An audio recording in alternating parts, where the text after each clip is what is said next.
खुदा का शुक्र जिसने ये वक्त दिया, और साथ ही साथ आज का पाम संडे यानी खजूरों का इतवार आप सबको मेरी तरफ से मुबारक हो। खुदा बरकत दे जिसने फिर करम किया, एक नया साल हमें ले आया ताकि हम इस साल भी खुदा की सताइश कर सकें। एक ही आयत हम खुदा के कलाम में से देखेंगे, मत्ती रसूल की मार्फत लिखी गई इंजील उसका 21वां बाब और उसकी 5वीं आयत। आप मेरे पीछे इसको दोहराएंगे। सयून की बेटी से कहो कि देख तेरा बादशाह तेरे पास है, वो हलीम है और गधे पर सवार, बल्कि लादों के बच्चे पर। खुदा उनके पास कलाम खोले पड़े और सुने जाने पर उसकी इलाही बरकत हो। तशरीफ रखिएगा।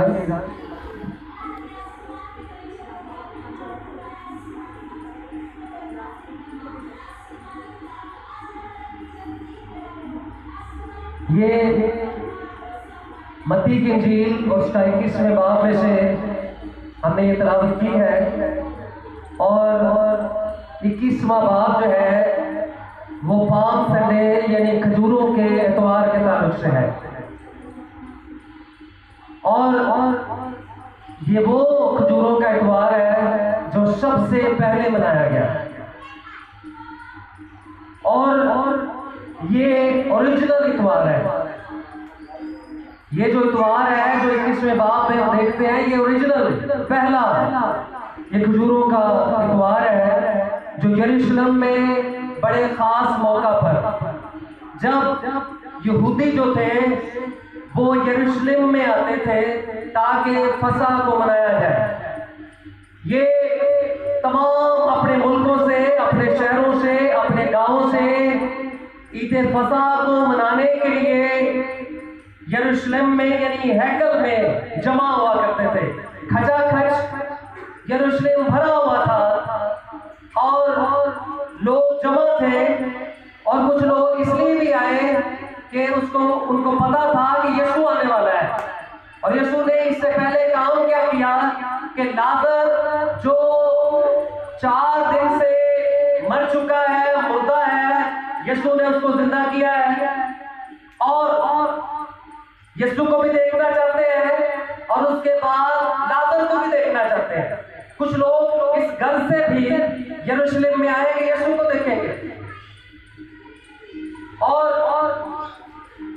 विलियम खुदा के खादिम है, वो कहता है कि तकरीबन वहां पर जो लोग थे जो खजूरों का इतवार पहला मनाया गया, वहां 20 लाख के करीब लोग वहां पर मौजूद थे।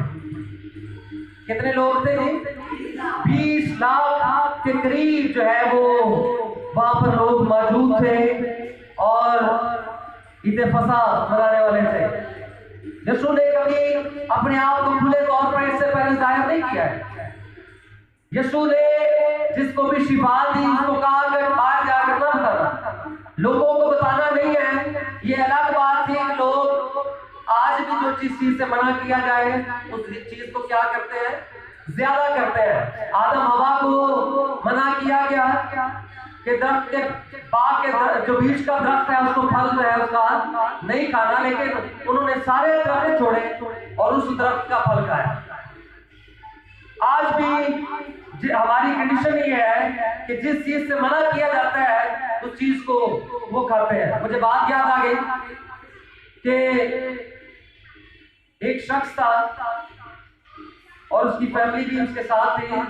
उसने कहा कि अगर मैं आदम और हवा की जगह होता तो मैं वो फल ना खाता। सुनते हो फिर और बात कि कह रहा है कि मैं आदम ते हवा की जगह होता तो मैं नहीं फल खाना।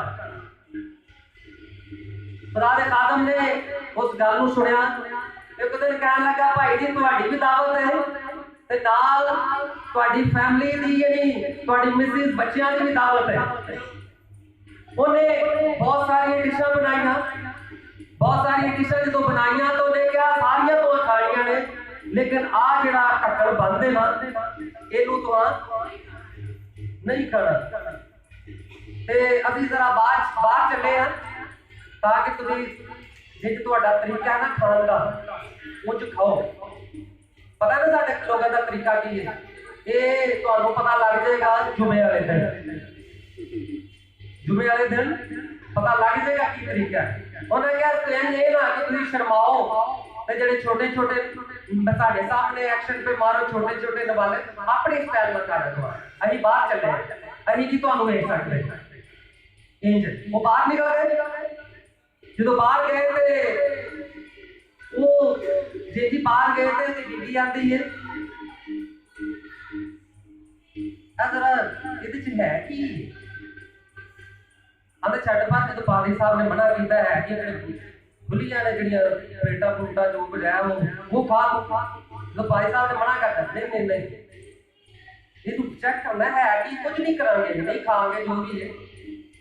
क्या लगा चल फिर गल तो तू ठीक कर नहीं है चलो वेख ही लेते और जेंजी ढक्कन खोलिया तो ਉਹਦੇ ਵਿੱਚ चिड़ी सी की सी जी चिड़ी वो चिड़ी उड़ गई चिड़ी उड़ गई उन्होंने काम खराब हो गया। वो चिड़ी खाना छड़ गए तो चिड़ी को फड़न दे कभी चिड़ी उधर पै जाए कभी दरवाजे दे कभी किधर चिड़ी को वक्त उन्होंने वक्त पाया तो जो थोड़ी देर बाद आए तो उन्हें क्या दरवाजा खोलिया भाई साहब ने क्या किया है भाई साहब वो जी तो क्या जिना खाना तो क्या वो ट्रे श्रे सारी चीज़ा सर तो हम मना करके गए हो तो उन्होंने खोलिया तो चिड़ी सी उड़ गई। उन्हें कहा तू तो आंदा है मैं आदम ते हवा की जगह होंदा तो मैं फल ना करदा हुण की होए। बताने का मकसद ये है कि जिस चीज से मना किया जाए लोग उसको और करते हैं। पारी साहब का बच्चा सी भाई साहब बाइबल पढ़ने का भज भज जाए तबे बुआ बार बार मना करन के ना इधर हाथ सड़ जाएगा भाई साहब इधर उन्हें क्या परा हो जाता उन्हें फड़िया मुंडे का हाथ उंगली पड़ के तो तबे उत्ते लवाई अपनी उन्हें क्या होने नहीं है जाएगा। हमारी भी कंडीशन ये है कि हमें बड़े बूढ़े पास्टर जो अच्छे लोग हैं हमें तंबीह करते रहते हैं लेकिन हम उस बच्चे की तरह जब तक हमें बड़ा नुकसान ना हो जाए हम मना नहीं होते। जब तक हमें कोई बड़ा नुकसान ना मिल जाए हम उन चीजों से मना ही नहीं होते। अक्लमंद आदमी कलाम ये सिखाता है कि होशियार बला को छूट जाता है लेकिन नादान बड़े चले जाते हैं और नुकसान उठाते हैं। नादानों का काम है कि नुकसान उठाना। अक्लमंद आदमी वो फौरन ही उस बात को मान जाएगा। बच्चों के विच तुहाडे बच्चे भी होने ने ते जेड़ा समझदार बच्चा होएगा ना डर के फौरन ही उस काम को छड़ देगा ते जेड़े ढीठ हुंदे ने फंड खा के जिन्ना आराम नाल बहना हुंदा वो फंड खा ही करदे। जेड़े होशियार हुंदे ने बच्चे उन्होंने पता है कि आह काम नहीं करना मार पे लेकिन जेड़े रोटी भी बहुत ही खाने वाले तो वो भी मार करते हैं। अब बात यह है कि यहाँ पर यीशु जो है वो मना करता था और आखिर उसके भाइयों ने भी कह दिया कि अगर तू अपने आप को दिखाना चाहता है तो घर बैठ ना तो जा यरूशलेम वाले जा वहां ठहर के ये तो सानू भी मरवाएगा। मतलब कि यरूशलेम की तरह यीशु मसीह ने क्या जवाब दिया कि अभी मेरा वक्त नहीं आया लेकिन खुदा की डायरी के मुताबिक खुदा ने जो प्लान यीशु मसीह के सामने रखा था उसके मुताबिक यीशु मसीह का दिन आ गया और यीशु मसीह ने कहा कि जाओ मेरे लिए एक गधे का अरेंजमेंट करो। अरेंजमेंट किया गया और बाइबल सिखाती है यीशु मसीह के शागिर्दों ने उस गधी पर 21वें बाब को घर में जाकर पढ़ लीजिएगा। गधी पर और गधी के बच्चे पर लादू पर जो है वो कपड़े बिछाए और फिर लोगों ने डालियां ली जो इसके बाद हम करने वाले हैं। डालियां ली और फिर होशाना के नारे लगाए और कहा कि मुबारक है वो जो खुदा उनके नाम से आता है। ये प्लान था और प्लान के मुताबिक सब कुछ हुआ और लोगों का ये कहना था मानना था कि जब मिसाया आएगा मसीहा आएगा तो फिर हमें रोमी हुकूमत से आजाद करेगा। उनका ख्याल ये था लेकिन उनको पता नहीं था कि यीशु इससे भी बड़ी निजात देने के लिए आया है। जो दुनिया का कोई शख्स कोई कोई औलिया, कोई पैगंबर, कोई प्रॉस्पर, कोई दुनिया का शख्स जो है वो निजात नहीं दे सकता है। और वो निजात थी गुनाहों की निजात। यीशु गुनाहों की निजात के लिए आया था, लेकिन लोग समझते थे कि यीशु रूमी हुकूमत से हमें आजाद करने के लिए आएगा। और फिर उसके बारे में कहा गया कि वो अंधों को आंखें देगा। यीशु मसीह ने ये भी कर दिखाया कि यीशु मसीह ने अंधे की आंखों को खोल दिया और अंधा अंधे ने देखना शुरू कर दिया। जो यीशु के बारे में कहा गया था यीशु ने वो भी कर दिया। फिर उसके बारे में कहा गया कि वो कोढ़ी को बात साफ करेगा। यीशु मसीह ने एक कोढ़ी को नहीं, बल्कि बाइबल की बात है कि एक वक्त में 10 कोढ़ियों को एक वक्त में शिफा देगा। हालेलुया। ये उसके आने से पहले की बातें हैं कि वो इस तरीके से करेगा। और यीशु मसीह ने वैसा ही किया और आज उसने ऐलान कर दिया कि मैं मसीह हूं। पहले उसका वक्त नहीं आया था, वो मना करता था कि मुझे जाहिर ना किया जाए, लेकिन आज का दिन यानी जो पहला खजूरों का इतवार था उसमें यीशु मसीह ने अपने आप को जाहिर कर दिया कि मैं ही मसीहा हूं, मैं ही खुदावंद हूं, मैं ही निजात देने वाला हूं, मैं ही निजात देना हूं। और गधे का जो है वो अरेंज किया गया ताकि उस काम को किया जाए। और ये लोग जो थे आगे पीछे वो शाना के नारे लगा रहे हैं और साथ साथ नियतें भी मिक्स है। समझ आ रही बात की? आज भी नियतें मिक्स है लोगों की, सामने कुछ और, बाद में कुछ और, दरमियान में कुछ और, सुबह कुछ और, दोपहर शाम, हर सेकंड में आज का इंसान बदलता है। लेकिन हमें अपने खुदा के साथ वफादार रहना है, ला तब्दील रहना है, क्योंकि कुरान मुकद्दस में लिखा है कि हमारा खुदा ला तब्दील है। और ये जो सब कुछ हुआ, डालियां बिछाई गई और कपड़े बिछाए गए और ये सब एहतमाम किया गया, ये कई साल पहले नबूवत की गई थी। ये ऐसे नहीं था, टाइम आया और उसने जाहिर कर दिया कि मैं इसके बाद गुड फ्राइडे को मैं पकड़वाया जाऊंगा। शागिर्दों को बताता क्या वो साथ, लेकिन उनको उस वक्त समझ नहीं आई है। और ये नबूवत थी जो ज़करिया की किताब 9 बाब और उसकी नामिया है, उसके मुताबिक ये सब कुछ हुआ। लिखा है, आप मेरे पीछे बोलेंगे, ऐ बिन्ते सयोन तू नहाए शादमान हो, ऐ बिन्ते सयोन तू नहाए शादमान हो, ऐ दुख्तरे यरूशलेम। इधरों बड़ा नहीं किया गया, इधरों ना बोलो, ऐ दुख्तरे यरूशलेम खूब ललकार, क्योंकि देख तेरा बादशाह तेरे पास आता है। हालेलुया। देख तेरा बादशाह तेरे पास आता है, वो सादिक है। वो कैसा है? सादिक है। ये कई 100 साल पहले नबूवत कर दी गई कि तेरा बादशाह तेरे पास आएगा। वो यीशु बादशाह है, बादशाहों का बादशाह और खुदावंदों का खुदा तेरे पास आएगा। सादिक का मतलब यह है कि वो सच्चा है। आपका और मसीहा हमारी तरह नहीं है, बल्कि हमारा मसीहा सच्चा, आदिल और मुर्शिद खुदावंद है, जिसकी हम प्रशिश करते हैं। लिखा है कि और निजात उसके हाथ में है। हालेलुया। निजात कहीं से उसको लानी नहीं पड़ेगी, निजात किसी से उसको उधार नहीं लेनी पड़ेगी, बल्कि निजात उसके हाथ में है। हाथ इंसान से दूर होता है, हाथ करीब होता है और जो चीज चाहिए आप उससे ले सकते हैं। निजात बाइबल सिखाती है कि उसके हाथ में है। वो हलीम है, गुस्सा करने वाला नहीं, बल्कि कैसा है? हलीम है। बादशाह जो है वो घोड़े पर आया करते थे उस वक्त। बादशाहों की जो सवारी है वो घोड़े हुआ करती थी, लेकिन यीशु बादशाह जो बादशाहों का बादशाह है, मेरी और आपकी खातिर हलीम बन गया, ताकि अगर वो बादशाहों की तरफ भी रहता, क्योंकि बादशाह मगरूर होते हैं। उनको आपने देखा कि बड़े उन्हें ताज सोने के पाए होते हैं, बड़ी चमकीली उन्हें ड्रेसिंग कीती होती है, जनाब आवाज़ होती है जी आ रहे ने थले ना दे रहे। बादशाह सलामत घोड़ियां ला रहे थे, परा हो जो तो जनाब तलवारा कटिया। लेकिन ये बादशाह देखे कैसा है, उसका उनका भी बादशाह है लेकिन हलीम है। ये गधे पर सवार होकर वो आ रहा था कि आम इंसान भी उसको देख सके कि असल बादशाह ये है, हकीकी बादशाह जो ये है। और एक है कि